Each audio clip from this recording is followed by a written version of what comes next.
जुड़ेंगे सभी साथी क्लास में फटाफट। एसएससी जीडी परीक्षा जो आपका 4 फरवरी से एग्ज़ाम शुरू है साथी, 25 फरवरी तक है आपका एग्ज़ाम। तो सभी साथी क्लास में जुड़ जाएंगे और आज के एक शानदार बेहतरीन प्रैक्टिस सेट क्लास में हम लोग देखेंगे जो आपके एसएससी जीडी के परीक्षा में लगातार जो आपके टीसीएस के द्वारा पिछले 10 से 15 सालों तक जो भी आपके प्रश्न जीके और जीएस के बार बार पूछे गए हैं, उन सारे क्वेश्चन का एक छोटे से क्लास में आप सभी के लिए लेकर आए हैं निचोड़ संग्रह। तो सभी साथी से रिक्वेस्ट है कि अगर आप लोग इस बार एसएससी जीडी एग्ज़ाम को क्रैक करना चाहते हैं तो साथी क्लास को बिना स्किप किए हुए शुरू से लेकर अंत तक देखिएगा। आप सभी के शिफ्ट में प्रश्न यहीं से देखने को मिलेंगे साथी, बिल्कुल 100%। तो चलिए बिना देरी किए हुए क्लास को शुरू करते हैं। एसएससी जीडी परीक्षा 2025 जो आपका 4 फरवरी से एग्ज़ाम है। तो आगे चलने से पहले सभी साथी चैनल को सब्सक्राइब कर लीजिएगा जितने लोग नए जुड़े हैं, और बगल में ही एक बेल आइकन प्रेस करके ऑल पे ज़रूर आप लोग सेव कर लेंगे। देखिए पहला नंबर सवाल है, जैन सा प्राचीन भारतीय ग्रंथ दार्शनिक ग्रंथ माना जाता है। बताएंगे यहाँ पे, जैन सा प्राचीन भारतीय ग्रंथ दार्शनिक ग्रंथ माना जाता है। सभी को बताना है राइट आंसर क्या रहेगा। तो इस प्रश्न का सही आंसर आप लोग याद रखिएगा, महाभारत है। कौन सा? महाभारत। ऑप्शन नंबर जो भी साथी बता रहे हैं यहाँ पे सी ऑप्शन सही है जी। बी ऑप्शन थोड़ा सा लिखने में मिस्टेक हो गया है ऊपर नीचे ऑप्शन में। आगे देखेंगे अगला सवाल पूछा गया आपकी परीक्षा में, एक्सोबायोलॉजी एक विज्ञान है जिसका संबंध किससे है। एक्सोबायोलॉजी का जो एक विज्ञान है जिसका संबंध किससे है। सभी साथी प्रत्येक सवाल का आंसर बताने के लिए आपको मात्र 5 सेकेंड का वक्त यहाँ पे दिया जाएगा और इसके बाद हम आप लोगों को आंसर बता देंगे। तो याद रखिएगा यहाँ पे सही जवाब है ऑप्शन नंबर बी ऑप्शन को लॉक करेंगे और आगे बढ़ेंगे। अन्य ग्रहों में जीवन के साथ आप लोग याद रखिएगा। आगे देखेंगे अगला प्रश्न पूछा गया है, 3 नंबर सवाल है, मांग की नियम किस पर आधारित है। मांग की जो नियम है यह किस पर आधारित है। तो सही आंसर याद रखेंगे ऑप्शन नंबर ए, उपभोक्ता का प्राथमिकता आप लोग याद रखेंगे। सही आंसर है ए ऑप्शन हमारा। चलिए देखेंगे अगला प्रश्न है, सभी को अच्छे से याद रखना। यहाँ पे 4 नंबर सवाल, वयस्कों में खाली पेट रुधिर ग्लूकोज स्तर 100 ml में होता है। बताएंगे आप लोग सही आंसर क्या रहेगा। प्रत्येक सवाल के आंसर आप लोग कमेंट बॉक्स के माध्यम से बताते चलिएगा। तो सही आंसर याद रखेंगे यहाँ पे ऑप्शन नंबर डी ऑप्शन को लॉक करेंगे आप लोग और आगे बढ़ेंगे जी। चलिए देखिए अगला सवाल पूछा गया है, याद रखिएगा आप लोग, अंतर्राष्ट्रीय प्राकृतिक संरक्षण संघ का मुख्यालय कहाँ पे स्थित है। बताएंगे अंतर्राष्ट्रीय प्राकृतिक संरक्षण संघ का मुख्यालय कहाँ पे है। 5 नंबर क्वेश्चन है आपकी स्क्रीन पे। बताइए आप लोग राइट आंसर क्या होगा। सभी साथी क्लास को लाइक कर दीजिए आगे चलने से पहले। जितने लोग क्लास को देख रहे हैं सभी लोग लाइक कर दीजिए सेशन को दबा करके। आगे चलने से पहले याद रखिएगा यहाँ पे सही आंसर है ऑप्शन नंबर डी होगा जी। कौन सा? डी ऑप्शन को लॉक करेंगे यहाँ पे और आगे बढ़ेंगे।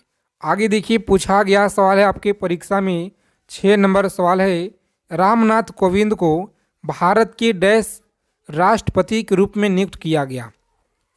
बताएंगे रामनाथ कोविंद भारत के 16वें नंबर के हैं या 15 नंबर के हैं। तो प्यारे साथियों आप लोग याद रखेंगे, बहुत ही महत्वपूर्ण सवाल है आपके परीक्षा के दृष्टि से। ऑप्शन नंबर डी ऑप्शन को लॉक करेंगे और आगे बढ़ेंगे जी। 14 नंबर के हैं रामनाथ कोविंद जी, आप लोग याद रखिएगा। आगे देखिए अगला प्रश्न है, सभी को अच्छे से आंसर करना है, गलत ना करेंगे। बताइए आप लोग, भारतीय संविधान का कौन सा अनुच्छेद राज्य सरकारों ग्राम पंचायत के संगठन का निर्देश देता है। बताएंगे आप लोग सही आंसर क्या रहेगा। तो साथियों आप लोग याद रखिएगा यहाँ पे इस प्रश्न का सही आंसर है हमारा डी ऑप्शन। आर्टिकल 40 आप लोग याद रखेंगे यहाँ पे, यह सवाल आपकी परीक्षा में पूछा गया है जी। चलिए सभी साथी क्लास के अंत में स्कोर बताइएगा और क्लास के पीडीएफ के लिए टेलीग्राम चैनल को आप लोग ज्वाइन कर लीजिए, जिसका लिंक आपको डिस्क्रिप्शन में दिया गया है। टेलीग्राम चैनल का लिंक आपको नीचे मिलेगा डिस्क्रिप्शन में, तो जाइए फटाफट आप लोग ज्वाइन हो जाइए। देखिए 8 नंबर सवाल है कि भारत के महान्यायवादी को कहाँ पे सुनवाई करने का अधिकार है। भारत के महान्यायवादी को कहाँ पे सुनवाई करने का अधिकार है। तो प्यारे साथियों आप लोग याद रखेंगे, यहाँ पे ए ऑप्शन को लॉक करेंगे। भारत के कोई भी विधि न्यायालय आप लोग याद रखेंगे, सही आंसर है। चलिए सभी साथी फटाफट आंसर करेंगे। यहाँ पे प्राचीन चोल साम्राज्य की राजधानी कहाँ पर थी। प्राचीन चोल साम्राज्य की राजधानी है यह कहाँ पर थी। तो सही आंसर आप लोग याद रखेंगे, हमारा बी ऑप्शन है। कौन सा? बी ऑप्शन को लॉक करेंगे और आगे बढ़ेंगे। चलिए सभी साथी बताइए फटाफट से राइट आंसर क्या रहेगा जी। तो याद रखिएगा यह सवाल आपकी परीक्षा में लगातार पूछे गए हैं कि नीचे दिए गए दिल्ली के सुल्तानों में वंश को कालानुक्रम में व्यक्त कीजिए। नीचे दिए गए यहाँ पे व्यक्त करना है, सबसे पहले कौन आएगा। खिलजी वंश है, तुगलक वंश है, सैयद होगा या गुलाम वंश होगा। तो बताइए आप लोग, राइट आंसर है ऑप्शन नंबर ए, सबसे पहले गुलाम वंश होगा, उसके बाद होगा आपका गुलाम, खिलजी हो गया, तुगलक हो गया और लास्ट में आपका सैयद होगा। यानी कि ऑप्शन नंबर ए ऑप्शन में हमारा सही आंसर दिया गया है जी। चलिए देखेंगे अगला प्रश्न है। सभी साथी फटाफट चैनल को सब्सक्राइब कर लीजिए एसएससी जीडी परीक्षा से पल पल की अपडेट पाने के लिए। देखिए 11 नंबर सवाल है, वह नदी जो कोरोमंडल तट पर डेल्टा का निर्माण करता है वह कौन सा नदी है। वह नदी जो कोरोमंडल तट पे डेल्टा का निर्माण करता है वह नदी कौन सा है। बताइए आप लोग सही आंसर क्या रहेगा। तो प्यारे साथियों आप लोग याद रखेंगे वह नर्मदा नदी है। कौन सा? नर्मदा नदी आप लोग याद रखिएगा जी। आगे देखिए पूछा गया है कि इनमें में से कौन सा भारत का जैव रिजर्व नहीं है। भारत का जैव रिजर्व कौन सा नहीं है। जितना कम समय में हम लोग ज़्यादा से ज़्यादा चीज़ों को रिवीजन करेंगे, क्योंकि बहुत ही कम समय आप लोगों के लिए बचा हुआ है परीक्षा को लेकर के। तो अच्छे से आप लोग याद रखिएगा, यहाँ पे सही आंसर है बी ऑप्शन को लॉक करेंगे और आगे बढ़ेंगे। चलिए सभी साथी फटाफट आंसर करेंगे। यहाँ पे राइट आंसर क्या रहेगा। दक्षिण अमेरिका के शीतोष्ण घास स्थल को क्या कहा जाता है। बताएंगे आप लोग, दक्षिण अमेरिका के शीतोष्ण घास स्थल को क्या कहा जाता है। तो साथियों आप लोग याद रखेंगे, यहाँ पे बी ऑप्शन जो दिया गया है पंपास आप लोग याद रखिएगा। और सत्य की जो खोज में वृद्धि को किस स्थान पे पीपल के एक वृक्ष के नीचे ज्ञान की प्राप्ति हुआ था। बताइए आप सभी को बताना है सही आंसर यहाँ पे क्या रहेगा। बहुत ज़्यादा इम्पोर्टेंट सवाल है आपकी परीक्षा के लिए, तो सभी लोग याद रखेंगे। यहाँ पे राइट आंसर हमारा सी ऑप्शन है जी, बोध गया आप लोग याद रखिएगा। आगे देखेंगे अगला प्रश्न है, ब्रिटिश शासन के दौरान तत्कालीन मद्रास प्रेसिडेंसी में रेतवारी प्रणाली की जो शुरुआत है करने वाले कौन थे। रेतवारी प्रणाली की जो शुरुआत है करने वाला कौन था। तो प्यारे साथियों आप लोग याद रखेंगे, हमारा डी ऑप्शन रहेगा राइट आंसर, थॉमस मुनरो आप लोग याद रखिएगा जी।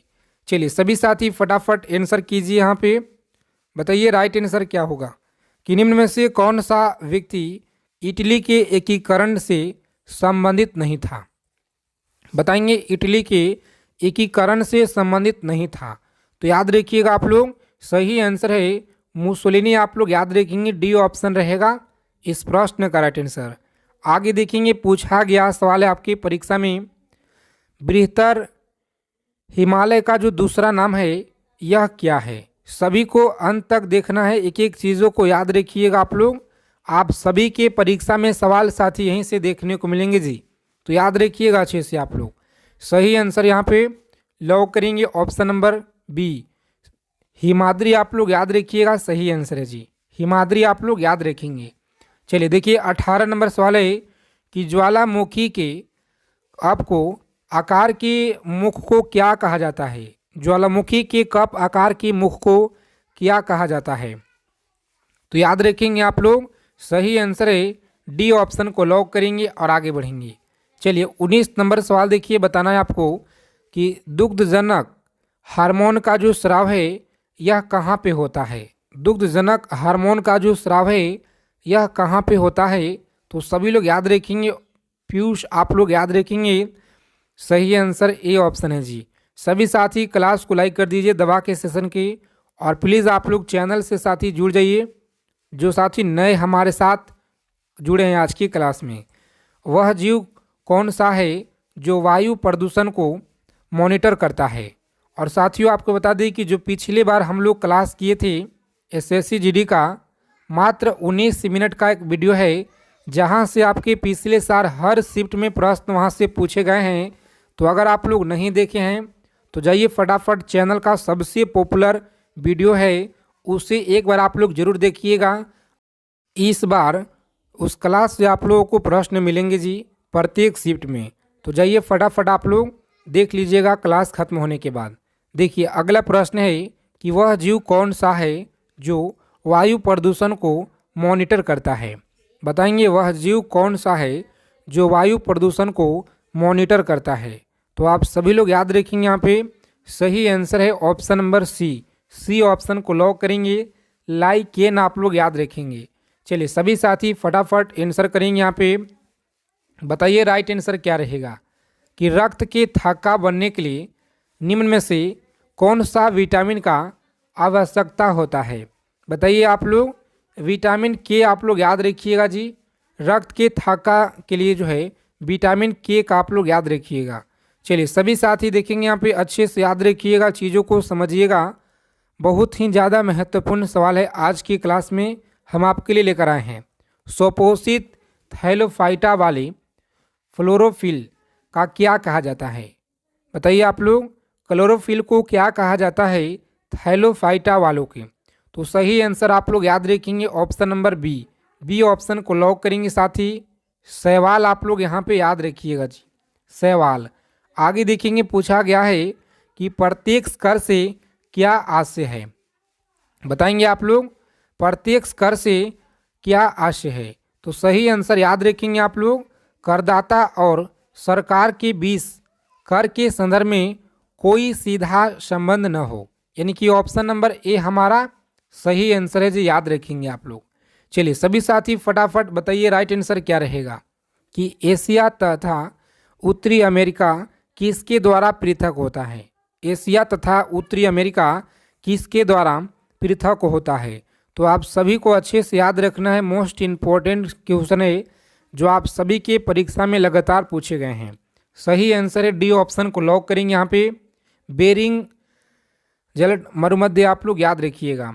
चलिए सभी साथी क्लास को लाइक कर देंगे। आगे चलने से पहले 25 नंबर सवाल देखिए, अच्छे से आप लोग याद रखिएगा। प्रकाशानुवर्ती संचलन किसके द्वारा नियंत्रित किया जाता है? बताएंगे, 4 विकल्प दिए गए हैं और आप सभी साथी सही आंसर बताएंगे जी। अच्छे से आप लोग याद रखेंगे, हमारा राइट आंसर है ऑप्शन नंबर बी। तो बी ऑप्शन को लॉक करेंगे, आगे बढ़ेंगे। पीडीएफ के लिए टेलीग्राम चैनल को आप लोग ज्वाइन कर लीजिए, ठीक है, डिस्क्रिप्शन में आपको लिंक दिया गया है। आगे देखेंगे, निम्न में से कौन सा एक जो है कार्बनिक जैव उर्वरक है? निम्न में से कौन सा एक कार्बनिक जैव उर्वरक है? तो सही आंसर आप लोग याद रखिएगा, यहाँ पे हमारा राइट आंसर है ए ऑप्शन को लॉक करेंगे। वर्मी कंपोस्ट आप लोग याद रखिएगा जी। आगे देखेंगे, पूछा गया सवाल है आपके परीक्षा में, सभी को याद रखना है। सूची 1 के कीट रोगवाहकों की जो सूची सेकेंड में दिए गए संचरित रोगों से सही जोड़े, यहाँ पे आपको मिलान करना है। तो देखिए यहाँ पे जो आपका सही मिलान होगा, साथ ही राइट आंसर है ऑप्शन नंबर हमारा ए को लॉक करेंगे और आगे बढ़ेंगे जी, ठीक है। ए ऑप्शन आप लोग याद रखिएगा अच्छे से। आगे देखेंगे, अगला प्रश्न पूछा गया है आपके एसएससी जीडी के परीक्षा में लगातार 28 नंबर सवाल। एक श्वेत तथा चिकनी सतह कैसी होती है? एक श्वेत तथा चिकनी सतह कैसी होती है? तो प्यारे साथियों आप लोग याद रखिएगा, यहाँ पे इस क्वेश्चन का राइट आंसर आपको याद रखना है, सही आंसर है ऑप्शन नंबर सी ऑप्शन को लॉक करेंगे, आगे बढ़ेंगे। रोजाना शाम को 8 बजे आपको लाइव क्लास दिया जाता है, तो सभी साथी लाइव क्लास में रोजाना 8 बजे शाम को जुड़िए। अगर आपको 20 में से 20 स्कोर करना है तो ठीक है, रोजाना शाम को लाइव क्लास में आप लोग सभी को जुड़ना है जी। चलिए देखिए यहाँ पे 1831 में एक कोशिका में केंद्रक की खोज किसने की थी? बताएंगे। 1831 में एक कोशिका में केंद्रक का जो खोज है यह किसने की? तो सही आंसर आप लोग याद रखेंगे, यहाँ पे राइट आंसर हमारा ऑप्शन नंबर ए रहेगा। कौन सा जी? रॉबर्ट ब्राउन आप लोग याद रखेंगे। चलिए सभी को बताना है। अगला सवाल पूछा गया है, टेबल शर्करा किस प्रकार की शर्करा है? बताइए आप लोग, टेबल शर्करा यह किस प्रकार की शर्करा है? तो सही आंसर आपको याद रखना है सुक्रोज होगा। क्या जी? सुक्रोज आप लोग याद रखेंगे, सही आंसर है साथी। आगे देखेंगे, अगला प्रश्न पूछा गया है, विद्युत तापीय साधन के लिए तापीय घटक बनाने के लिए जिस मिश्र धातु का प्रयोग किया जाता है वह कौन सा है? बताइए, आप सभी को बताना है कि वह कौन सा है। तो सही आंसर हमारा डी ऑप्शन को लॉक करेंगे, नाइक्रोम आप लोग याद रखिएगा। चलिए सभी को बताना है। यहाँ पे 33 नंबर क्वेश्चन है, आधुनिक परमाणु सिद्धांत का प्रणेता कौन माना जाता है? तो याद रखेंगे, प्रणेता क्या माना जाता है? सही आंसर आप लोग बताइए यहाँ पे क्या रहेगा राइट आंसर जी। तो जो भी प्यारे साथी लोग बता रहे हैं यहाँ पे ऑप्शन नंबर बी ऑप्शन को लॉक करेंगे और आगे बढ़ेंगे। चलिए सभी साथी आंसर करेंगे फटाफट से। 34 नंबर सवाल है, क्लोरोफिल में क्या पाया जाता है? बताएंगे आप लोग, क्लोरोफिल में क्या पाया जाता है? तो प्यारे साथियों आप लोग याद रखेंगे, यहाँ पे सही आंसर है सी ऑप्शन को लॉक करेंगे, मैग्नीशियम आप लोग याद रखिएगा। किसी औद्योगिक क्षेत्र में अम्लीय वर्षा किस गैस के कारण होती है? बताएंगे, अम्लीय वर्षा किस गैस के कारण होती है? तो सही आंसर आप लोग याद रखेंगे, डी ऑप्शन को लॉक करेंगे आप लोग और आगे बढ़ेंगे। आगे देखिए, पूछा गया सवाल है, किसी कंप्यूटर के प्रोग्राम में बच्चों द्वारा प्रयुक्त भाषा जो है पर्याय कौन सी होती है? बताएंगे आप लोग, कंप्यूटर के प्रोग्राम में बच्चों द्वारा प्रयुक्त भाषा पर्याय कौन सी होती है? तो सभी साथी यहाँ पे याद रखिएगा आप लोग, राइट आंसर क्या रहेगा जी? बी ऑप्शन को लॉक करेंगे, लोगो आप लोग याद रखेंगे। चलिए आगे देखिए, 37 नंबर सवाल है और आप सभी साथी फटाफट आंसर कीजिए कि एक सुहाय निजी कंप्यूटर जो अपने गोद में रखने लायक छोटा होता है वह क्या कहलाता है? तो आप सभी को कमेंट करके बताना है। देखते हैं कितने लोग सही आंसर यहाँ पे कर पाते हैं। आगे देखेंगे, 38 नंबर सवाल है, कोडात्रक एक प्रोग्राम है, वह निम्न में से किस प्रोग्राम का रूपांतरण होता है? तो आप सभी लोग अच्छे से याद रखिएगा, लगातार आपके परीक्षा में सवाल पूछे गए हैं जी। सही आंसर यहाँ पे ऑप्शन नंबर सी ऑप्शन को लॉक करेंगे और आगे बढ़ेंगे। चलिए सभी को बताना है कि वयस्क मानव में रुधिर की जो सामान्यता है, सामान्य मात्रा होती है। बताइए आप लोग, सही आंसर क्या रहेगा? तो जो भी प्यारे साथी लोग बता रहे हैं यहाँ पे सी ऑप्शन आपका बेहतरीन तैयारी है, शानदार तैयारी है। इसी तरह से आप लोग आंसर करते चलिए। चलिए देखिए, यहाँ पे 40 नंबर सवाल है आपकी स्क्रीन पे। बताएंगे, सवाल है कि पर्यावरणीय जागरूकता के अंग्रेजी अक्षर पी से आरंभ होने वाली जो प्रसिद्ध 3 शब्द है यह कौन सा है? 3 शब्द आप लोग याद रखेंगे, ए ऑप्शन को लॉक करेंगे आप लोग, ए ऑप्शन, आगे बढ़ेंगे जी। चलिए देखेंगे साथी, अगला प्रश्न पूछा गया है, जहाज़ों आदि की स्थिति निश्चित करने में प्रयुक्त की जा रही है तकनीकी कौन सा है? तकनीक यहाँ पे कौन सा है? तो सभी को कमेंट करके जल्दी से बताना है आप लोगों का, ईमानदारी से। देखिए अगला प्रश्न पूछा गया है, क्षुद्र ग्रह सूर्य के चारों ओर किनके बीच चक्कर लगाता है? तो याद रखेंगे आप लोग, सही आंसर है बी ऑप्शन को लॉक करेंगे, मंगल और बृहस्पति आप लोग याद रखेंगे। तो अगर आप लोगों को साथी आज की क्लास अच्छे लगे तो सभी साथी सेशन को दबा के लाइक करेंगे और जितने भी हमारे नए साथी क्लास में जुड़े हैं तो आप सभी साथी चैनल को प्लीज़ सब्सक्राइब कर लीजिएगा और बगल में एक बेल आइकन प्रेस करके ऑल पे ज़रूर आप लोग सेव कर लेंगे। तो साथी आज की क्लास में इतना ही, मिलती है अगले क्लास में अच्छे टॉपिक के साथ।